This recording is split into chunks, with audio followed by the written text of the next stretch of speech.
سورہ الاحزاب 33 اس کی 15 آیت. یا ایھا النبی قل لازواجک و بناتک ونساء المؤمنین یدنین علیہن من جلابیبہن ذلک ادنی ان یعرفن فلا یؤذین وکان اللہ غفورا رحیما. اے نبی کہہ دے اپنی ازواج، اپنی بیٹیاں اور مومن کی عورتوں کے لیے کہ وہ اپنے اوپر اپنے چوغوں سے بنیاد بنا لیں. وہ زیادہ بنیادی بات ہے کہ وہ پہچان لی جائیں، پس وہ ستائی نہ جائیں، اور اللہ بخشنے والا رحم کرنے والا ہے. اب کیا ہوا کہ دیکھیے یہاں اللہ تعالیٰ کہہ رہا ہے، اللہ تعالیٰ نبی سے خطاب کر کہہ رہا ہے کہ نبی سے کہہ دے کہ اپنی ازواج ان کی اور ان کی بیٹیاں اور مومنوں کی بیویاں، مومنوں کی عورتیں، ان سب سے کہہ رہا ہے کہ وہ اپنے اوپر چوغوں سے بنیاد بنا لیں. اب یہ بات آپ سمجھیں کہ یہ آپ جو عورتوں نے کپڑے پہنے ہوئے ہیں، کوئی بھی کپڑے ڈھیلے لوز ہونے چاہیے، چھپی ہوئی زینت میں کور ہو گئے، تو وہ حجاب تو کر لیا انہوں نے، لیکن اب اس کے بعد انہوں نے کیا کرنا ہے کہ چوغے سے بنیاد بنانی ہے. چوغا کیا چیز ہے؟ عبایا.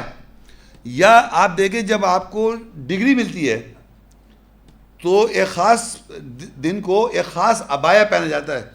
عبایا یہاں سے ایسے شولڈر سے پہنا جاتا ہے، ادھر سے ہی پہنا جاتا ہے اور یہاں سے باندھ لیں. کور تو آپ کیے ہوئے ہیں، حجاب تو کیے ہوئے عورتوں نے، لیکن اللہ سے بھی ڈگری حاصل نہیں کی ہے. آپ سمجھیں میری بات کو؟ یہ جو اللہ تعالیٰ کہہ رہا ہے، یہ نبی کی ازواج، نبی کی بیٹیاں اور مومنوں کی بیویاں جنہوں نے یدنین علیہن من جلابیبہن، اب جناب ان کو اللہ کہہ رہا ہے اپنے اوپر اپنے چوغوں سے بنیاد بنا لیں. یہ زیادہ بنیادی بات ہے کہ وہ پہچان لی جائیں کہ ایک عام عورت جا رہی ہے، یہ ڈگری یافتہ عورت ہے. جیسے ڈاکٹرز، آپ دیکھیے ایک آدمی ڈاکٹر ہے، یہاں بیٹھے ہوئے ایک صاحب ڈاکٹر ہیں. اب وہ ڈاکٹر اس وقت پتہ بھی نہیں چل رہا کہ ہیں ڈاکٹر، دیکھ کے تو کوئی سمجھے گا ڈاکٹر نہیں ہے، لیکن انہیں کو اگر ہاسپٹل میں دیکھ لیں آپ تو آپ السلام علیکم ڈاکٹر صاحب، انہوں نے پہنا ہوگا وائٹ رنگ کا گاؤن، وائٹ رنگ کا. اسی طرح اللہ تعالیٰ مومن عورتوں کو گاؤن بنا رہا ہے تاکہ فوراً پہچان لے. ایک چھچورا آدمی ایک دم لڑکی دے گاؤن پہنا ہوا ہے کہ نہیں یہ ایمان والی عورت ہے، کوئی ایسی بات نہیں. وہ کہہ بھی رہا ہے ذالک ادنی ان یعرفن، یہ پہچان لی جائیں، فلا یؤذین، ستائی نہ جائیں. تو اللہ تعالیٰ نے یاد رکھے گاؤن پہنایا ہے، یہ ڈگری ہے، یہ اللہ کی مومن عورتوں کی ڈگری ہے فرام اللہ. ہماری عورتیں بھی تو شاید اس درجے سے پہن نہیں، سب مردوں نے پہنے ہوئے گاؤن، جبکہ اللہ نے ان کو نہیں کہا. آپ یقین کریں سوائے میرے، ہر آدمی جو ہے، جب مذہبی آدمی جو ہے وہ گاؤن ضرور پہنتا ہے. دیکھا ہوگا آپ نے، باندھ کے اسی میں لگا ہوتا ہے. تو یہ اللہ نے عورتوں کو گاؤن پہنائے تاکہ وہ پہچانی جائیں کہ وہ عام عورتیں نہیں، ان کو مطلب چھیڑا نہ جائے، ستائی نہ جائیں. تو یہ گھر سے باہر جائیں، صرف یہ نہیں کہ کوئی برقع نہیں ہے، وہ گاؤن ہے، ڈگری ہے وہ. اور اس کے لیے ہر عورت جو پہنے ساری آیات یاد رکھے، اس پہ اس کا ایمان ہو، اس پہ اس کا عمل ہو، تاکہ اگر کوئی پوچھے بھئی آپ نے کیا کیوں پہنا ہے تو وہ بتا سکے.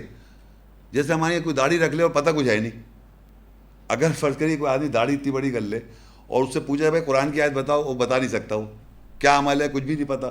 تو یہ کس طرح کا وہ ہے، مطلب کہنا چاہیے وہ ایکٹ صحیح نہیں ہے نا. اسی طرح عورتیں وہ پہنے، میں کہتا ہوں گاؤن، جو باقاعدہ آیتوں کو یاد کریں، سمجھیں، عمل کریں، تاکہ اس کا وہ اللہ کی طرف سے گاؤن ہے. خواہ مخواہ وہ شوہر کے کہنے سے برقع نہ پہن لے.